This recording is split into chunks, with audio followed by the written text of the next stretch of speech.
Hello, everyone. This is Jeannie White from Passionate Real Talk Radio. And today I have Ms. Sheila Wilson, and she is the president and CEO of Stop Here Care Violence. And she is here to give us an update of what transpired this past week when we went into the State House. Well, welcome, Sheila. Thank you, Jeannie White. How are you this evening? I'm doing fine.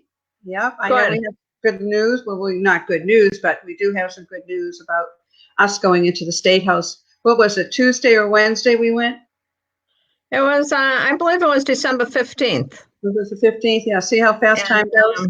Yeah. We both enjoyed taking the train, so we had a good time on the train, and it was late enough so that it wasn't really crowded.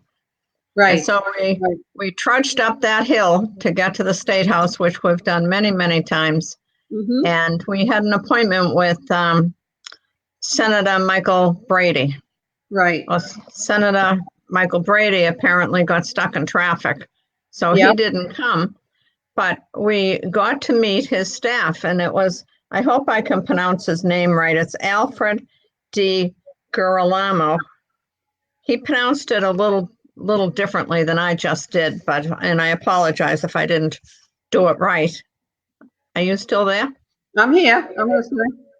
Okay, and the second person was Michael Moochbach, and he is a legislative aide. And the other one was Donna LaConte, and she is the legislation, budget, and committees.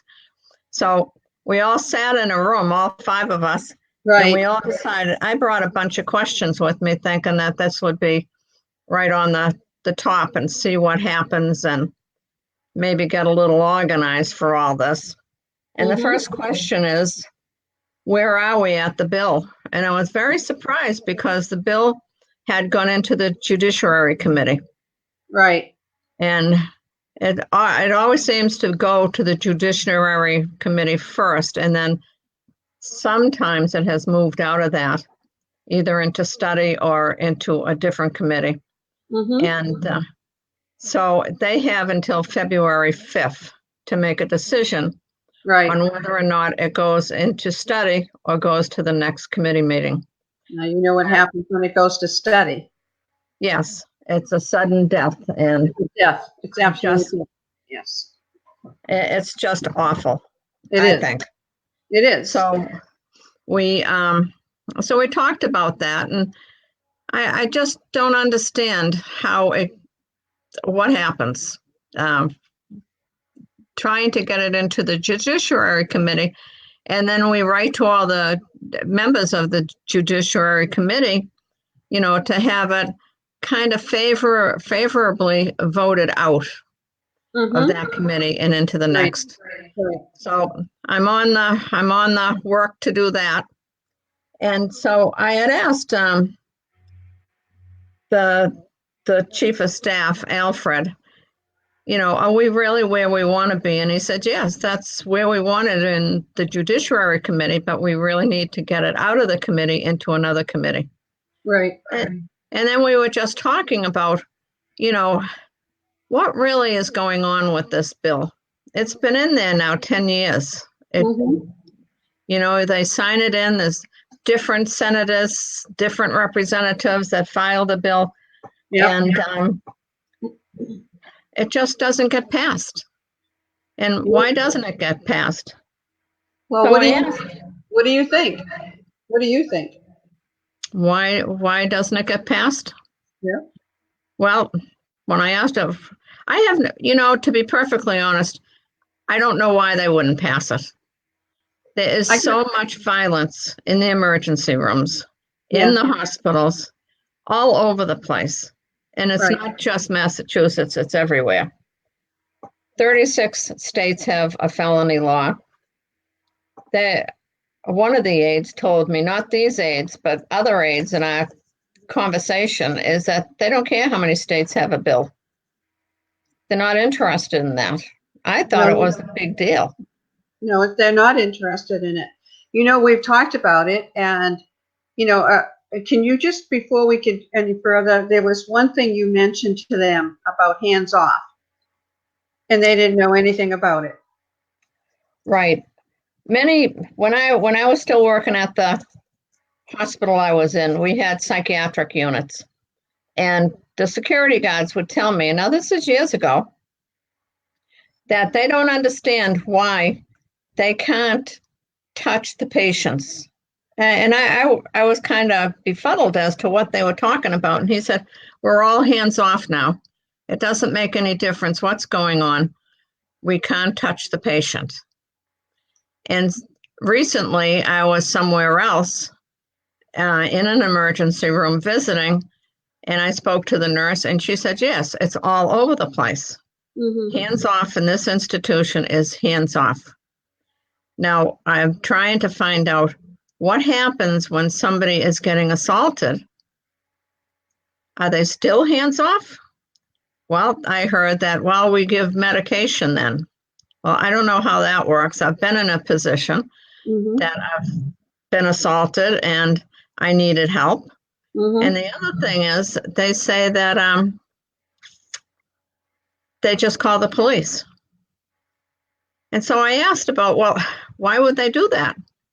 You know, what is the real reason? And the only answer I have got so far is that they are tired of getting sued with security putting their hands on a patient. Now, I'm not quite sure about that. I'm really not quite sure, you know, but I'm not a politician, so I can't, I'm not going to speak for them, but I can only speak for myself. You know, and I think there's a lot of deals where money is involved on any bills that we've talked about, Sheila. oh, there is. And you know that, and I know that, you know, but I think this hands off is not a good thing, because suppose someone is being attacked violently. You mean they're going to have to stand and get beat up? Well, this is where it gets a little cloudy. I work at a different organization, and I spoke to the head of security about the same thing, hands off. I asked if his security guards were hands off. He said, yes, they can't touch anybody. And that was, one of them had said, they had mentioned again about having a lawsuit about hurting somebody. And I don't understand. I know years ago that happened on our psych units, but I didn't understand that it happened in the ER. And when I was in the ER, the nurse told me, yes, they're all hands off. They call the police. So it's really, it was really something that, if you think about it, you go to work, you have no safety from anybody. Right. No one's going to help you. No one's going to come to your rescue. Right. So maybe in other places, it will say, you know, oh, you need a doctor's order to, you know, touch a patient, you know, have security touch a patient. Well, okay, have that order, then have another order to put them in for restraints. Sometimes people need to be put into restraints. They need that to make sure that they're okay, they're safe. And that has happened many times down in the emergency room where I worked. And once they know they're safe, you can unlock them and they are safe. Right. It may seem a little odd to people that don't work in the hospitals, but it does work. But I know that we're going to, I don't mean for you to drift off. I was just asking that question. I know you had other questions that you asked Alfred at that meeting that we had. I did. I asked him, you know, what are the barriers to passing this bill? And one of them was the cost. And the cost of going to jail, I guess. Yeah. And being in jail. And the other thing is the mental health issues. And everything about what's going on in the prisons. See, there's not going to be any accountability to anyone that a nurse or a doctor either gets killed or damaged, that they cannot go back into their profession. And so the only people that are going to suffer from this is your medical community, because no one else wants to do anything about it, really. That's what it appears to be. Remember what I talked about too, Sheila, was, I was talking to one of the aides and I said, what was it I talked about? Was something to do with, oh yeah, the felony. Suppose this individual now goes to jail for 2 years. This is what's been told to us down the road many times. Right. He goes to jail for 2 years. He comes out of jail. Now he has a record. And now this person won't be able to get a job. Well, what about the victim? The one that got hurt severely that can't go back into work. They seem to forget the victim here, and they're seems like they're worried about the perpetrator not getting a job. I may be off the deep end on this one, but unless they can tell you otherwise, what do you think? What do you think?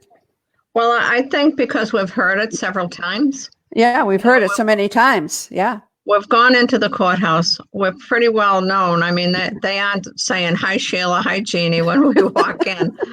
But they, there are a few that will wave and recognize us. But yeah.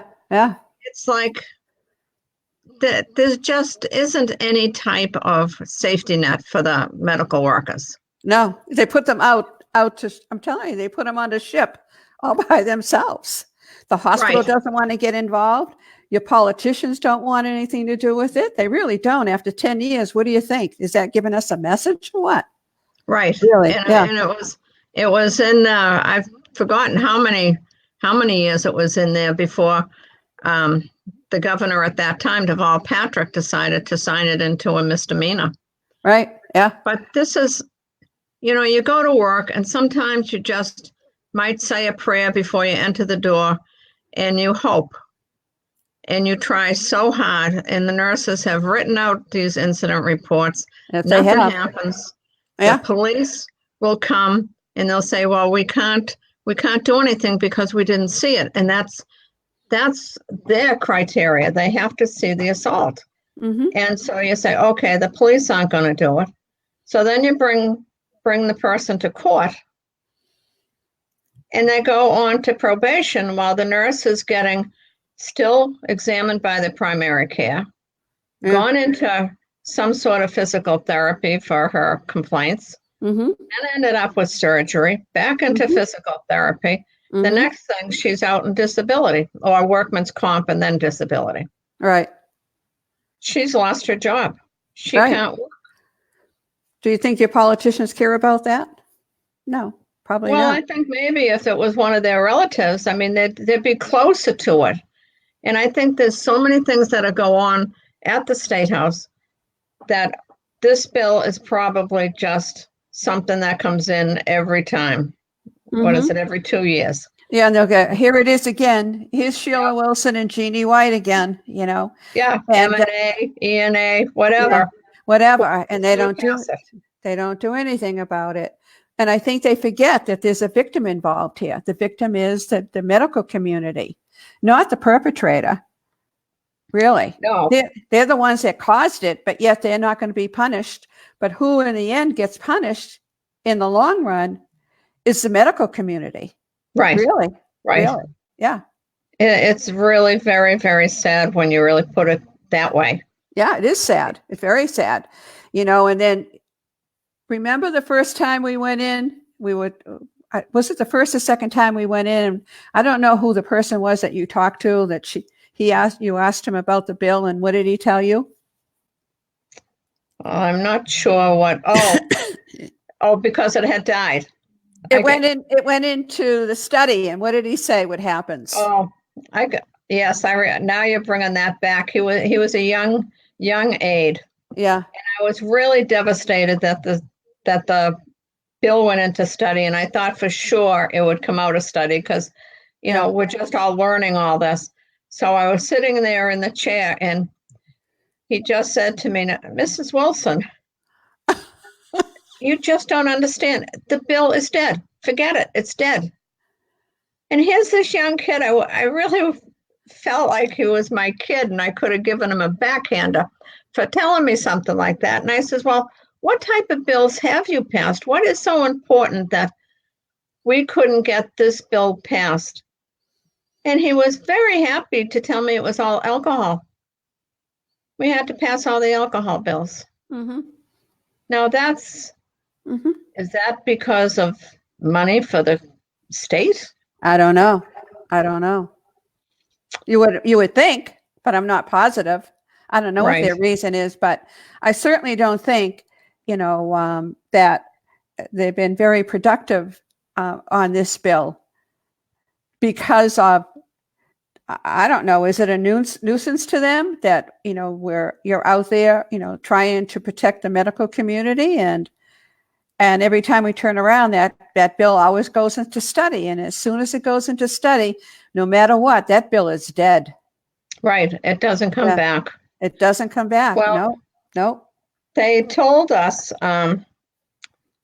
this Alfred Di Girolamo said that, it's in the Judiciary Committee, so we could write to the Judiciary Committee.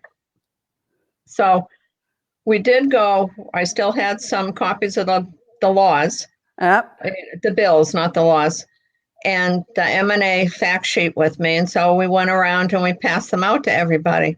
We went to the committees. We went to the ones that the chair and the side, whatever other chairs, the ones that had a lot of power. We went to all of them. We really did.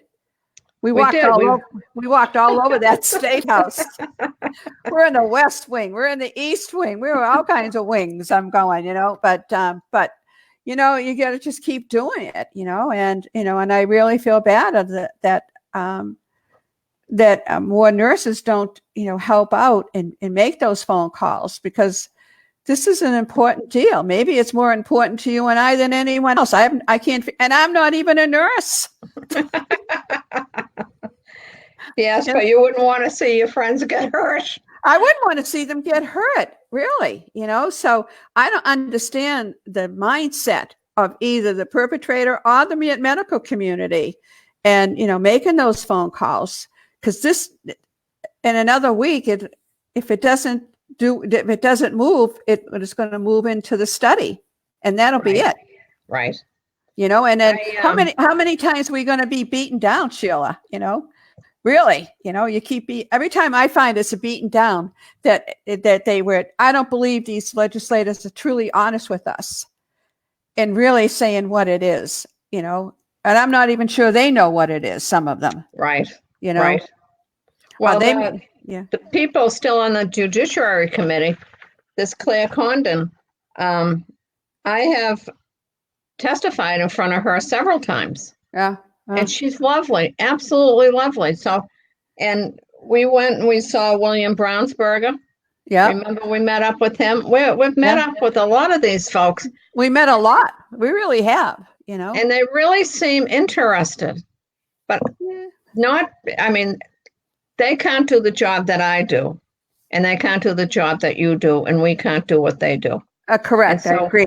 Totally. We have no idea what's truly on their mind. But it would be really nice if they said, hey, we can't pass it because, the jails are too full.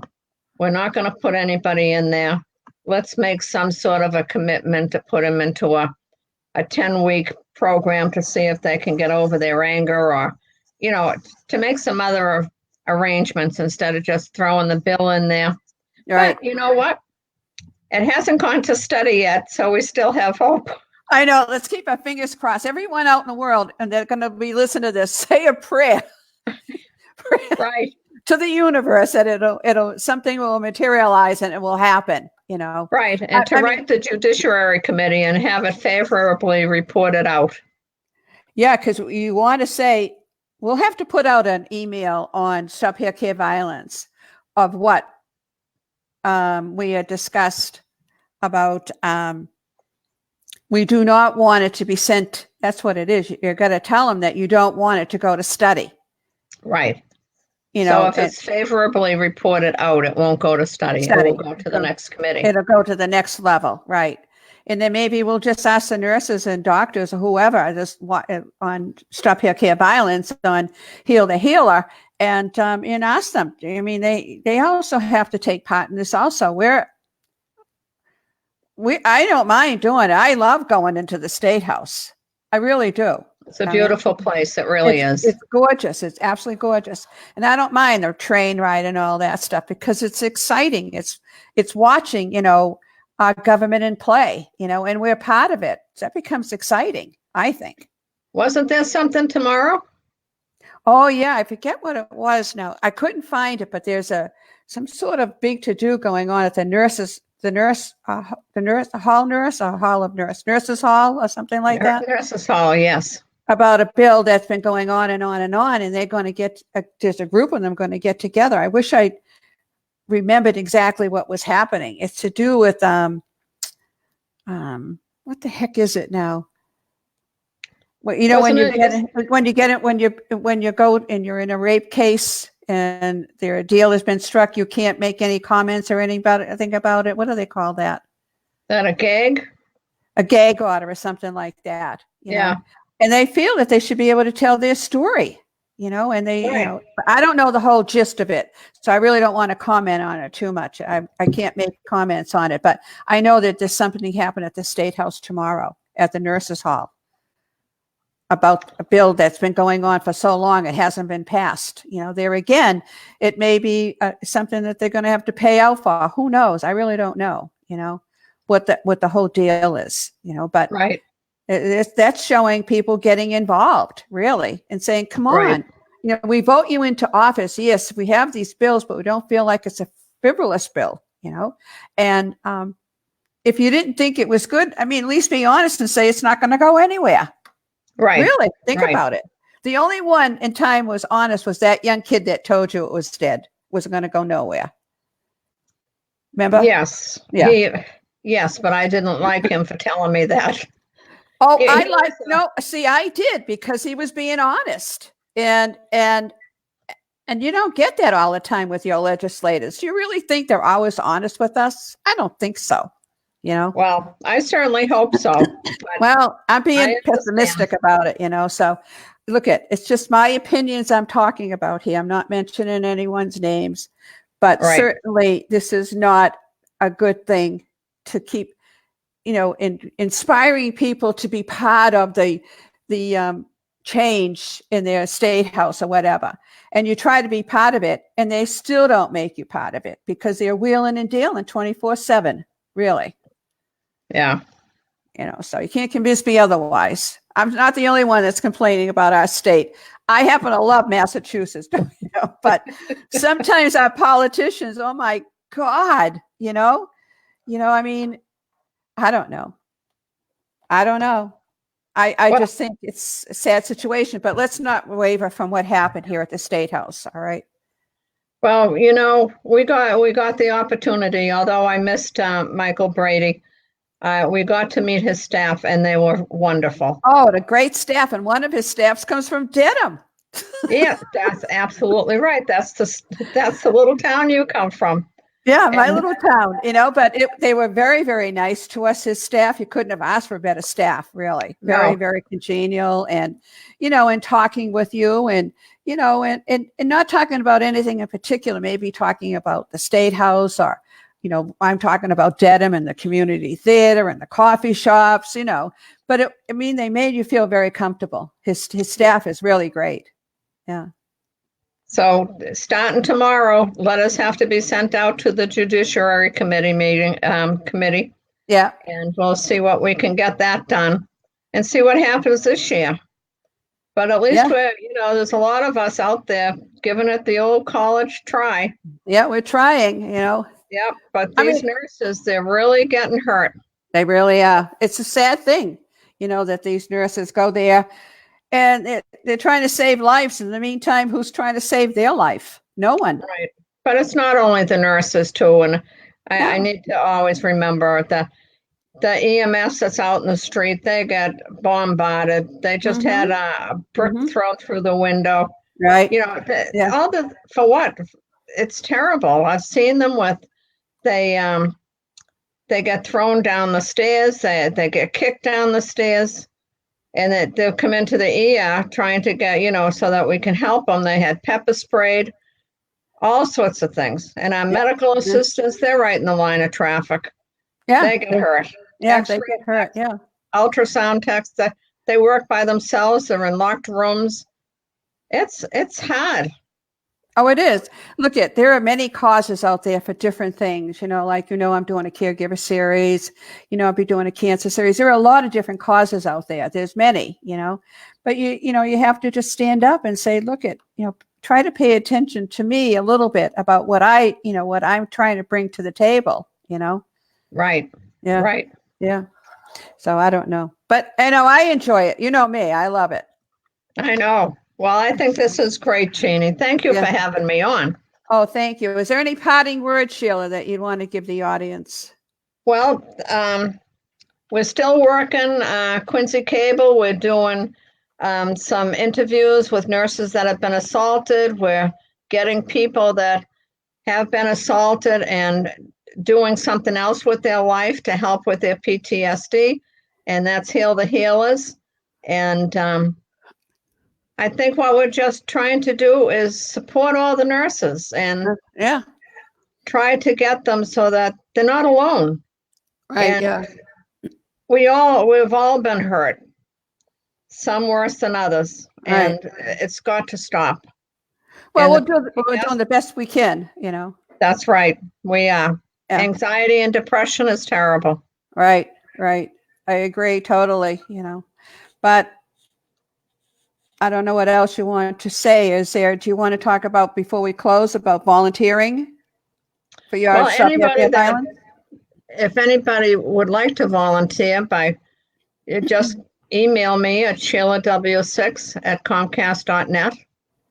That would be awesome. We could use all sorts of volunteers. Oh yeah, plenty. Trying to educate the public. Yeah. And informing them about this epidemic of violence. Yeah. And as this segment says, we're trying to kind of lobby to the State House and see what happens and join your unions. Right. It would be great if some of these individuals could come with us the next time we go to the State House. Many voices can move mountains. They can. They really can. They can. They can. Yeah. But I still love Boston. I still love going to the State House, and I still like talking to our representatives. And I've gotten involved into a cause, and I think it's beneficial to be part of it. I want if I go to the hospital, I don't want a nurse to be down and I don't have anyone to take care of me if I'm in the hospital. Really? Well, that's what happens. Yeah. So you have to think of it that way too. Well, right. So anyway, Sheila, you got to come back on again, and maybe we'll put some information up on Stop Here Care Violence, of the names and the addresses or the phone numbers of the representatives, and to call them up. Actually, what they have to do is call their own personal representatives. Right. Correct. Basically, because if you keep nudging at your rep, to say, look at this House Bill, 1578, it's going to help. Look, I have a niece there. It's a nurse. I mean, what is it you're doing? Why is it taking so long? So if they call their representatives, that would help out immensely. Right. And most of the time, they're not going to be talking to their representatives. No, they'll be talking to the aide, but still the aide has to give the information to the rep. Right. Of how many constituents called in about this bill, the House bill or the Senate bill. So it's basically, yes, you can call the Judiciary Committee, but I think it's important too to call your reps, your senators. Christ, you vote these people in to help out, and see what you can do to help us also, Right. And they're more into, if you come from their community, you're a constituent. Right. Yeah. And that means a lot more than if I call your representative and you call mine. Right. Yeah. So the representative is, and we do have that information where we can put it up on the page, right, on Stop Here Care Violence, Yes. I know it is. You can send them to your website because the information's there. All they have to do is put their zip code in, and it'll pop up the guy to talk to, a gal. Right. Yeah. StopHealthCareViolence.org. Yeah, that's it. There you go. Well, I get carried away, Sheila. Sorry. I get so emotional at times that you think I was a nurse. No, you've seen us at our worst. That's the issue. Well, thank you, Well, Jeannie. thank you very much, Sheila, for coming on. I really appreciate it. We'd love to do these updates for you or do anything I can for you. Obviously, I do. You know, Yes, you do. I do it, you know. So I want to thank everyone that's listening or will listen to this or watch this video, and get in touch with Sheila, really, and get involved. Nothing happens until we have a movement here, you know, of people moving in and helping us out. So thank you very much. This is Jeannie White from Passionate World Talk Radio, and we'll see you again. Take care, everyone. Have a good evening. Bye now. Bye.